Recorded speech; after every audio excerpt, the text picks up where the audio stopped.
ஓம் சாய்ராம், ஜெய் சாய்ராம். என் அன்பின் சாய் குடும்ப உறவுகளே, ஸ்ரீராம நவமி தினத்தில் ஸ்ரீராமனோடு நான் உன்னை தேடி உன்னை ஆசிர்வதிக்க வந்துள்ளேன். பெற்றுக்கொள் என் குழந்தையே.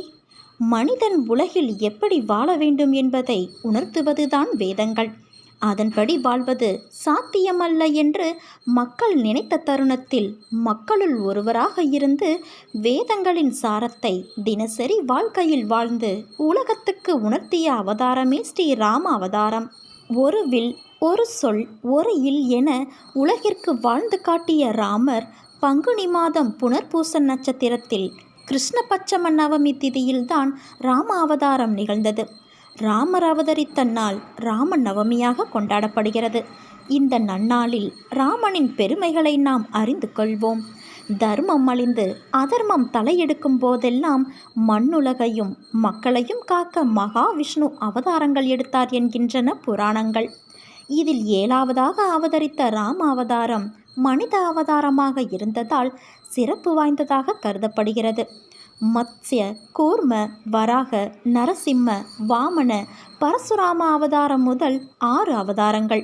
இந்த ராம அவதாரத்தில் மனிதர்கள் படும் அனைத்து இன்னல்களையும் இறைவனும் அனுபவித்து அதன் மூலம் மக்களுக்கு பாடம் புகட்டியிருக்கிறார். ரகுகுலத்தில் தசரத சக்கரவர்த்திக்கு மகனாக உதித்த ராமன் சீத்தையை மணந்து ஏகபத்தினி விரதனாக இருந்தார்.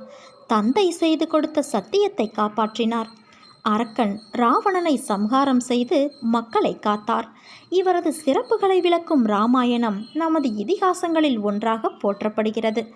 இதில் ராமாவதாரத்தை பற்றியும் அவர் செய்த சாதனைகளை பற்றியும் தெளிவாக எடுத்து கூறுகிறது. ஸ்ரீராமர் விஸ்வாமித்திர முனிவரோடு இருந்தபோது 14 ஆண்டுகள் கானக வாழ்க்கை மேற்கொண்டிருந்த போது தாகத்திற்கு நீர் மோரும் பானகமும் பருகினார் என்பதை நினைவுபடுத்தும் விதமாகவே அவை இரண்டும் ஸ்ரீராமபிரானுக்கு நிவேதம் செய்யப்பட்டு பக்தர்களுக்கு வழங்கப்படுகிறது.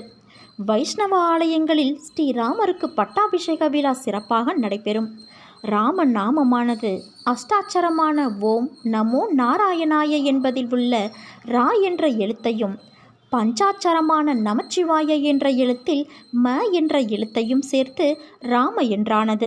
சாஸ்திரம் படித்திருக்காவிட்டாலும், வேதங்கள் தெரியாமல் போனாலும், மந்திர உபதேசங்கள் அறிந்திருக்காவிட்டாலும் ராமநாமத்தை பாராயணம் செய்தாலே அவர்களுக்கு சகல சௌபாக்கியங்களும் சௌகரியங்களும் அடைந்து சந்தோஷமாகவும் நிம்மதியாகவும் வாழ்ந்திடுவார் என்பது உண்மை.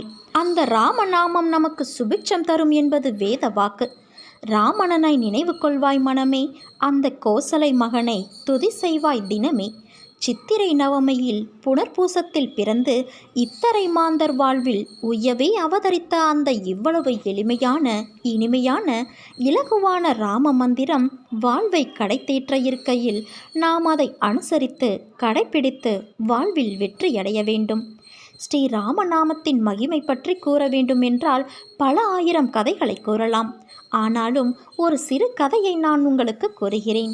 ஒரு ஊரிலே ஒரு வயதான ஏழை பிரம்மச்சாரி இருந்தார். அவனுக்கு கண்கள் குருடு. ஆனால் அவர் ராம பக்தன். அவருடைய பக்தியை கண்டு இறங்கி ராமபிரான் காட்சியளித்தார். ஒரே கேள்வியை கேட்டு வரம் பெற்றுக்கொள், கண்டிப்பாக மறு கேள்வி கேட்கக்கூடாது என்றார் ராமபிரான். கிழவனும் சரி என்று ஒப்புக்கொண்டு ஒரே ஒரு வரம் கேட்டார். 7 அடுக்கு மாளிகையில் தங்க கரண்டியால் என் பேரன் பாலை குடிப்பதை என் கண்களால் பார்க்க வேண்டும் என்று ஒரே ஒரு வரம் கேட்டார்.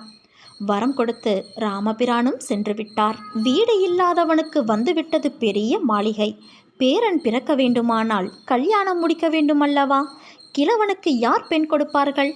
ராமபிரான் அளித்த வரத்தின் பலத்தால் இளமையும் வந்துவிட்டது. பால் குடிக்கும் கரண்டியே தங்கமானால் எவ்வளவு செல்வம் வர வேண்டும்? அவ்வளவு செல்வமும் வந்துவிட்டது. பேரனை பார்ப்பதற்கு கண்கள் வேண்டுமல்லவா? கண்களும் வந்துவிட்டன. கிழவன் ராமநாம ஜபத்தின் மகிமையால் தெளிவான ஒரே கேள்வி கேட்டதின் பயனால் மாளிகை, இளமை, செல்வம், கண்கள், இல்லற வாழ்வு இத்தனையும் பெற்றான். பக்தி நெறியில் ஈடுபட்டால் தெளிவான கேள்விகள் உதயமாகி அறிவு தெளிவடையும். பகவானின் 1000 நாமங்களுக்கு இணையானது ராமநாமம். ஸ்ரீ ராமநவமி அன்று ராமநாமம் சொல்வதும் ராமநாமம் எழுதுவதும் நற்பலனை தரும். பகவான் நாமம் இதயத்தை தூய்மைப்படுத்தி உலக ஆசைகள் என்னும் தீயை அணைக்கின்றது, ஞானத்தை தூண்டுகிறது. அறியாமை, காமம், தீய இயல்புகளை சுட்டு பொசுக்குகிறது. உணர்ந்தோ உணராமலோ உச்சரித்தாலே பகவான் அருள் கிட்டும் என்பது பக்தர்களின் நம்பிக்கை. ராமநாமத்தைச் சொல்லி நாம் அனைவரும் தசரத மைந்தனின் அருளையும் சாய்பாபாவின் ஆசியையும் பெறுவோம்.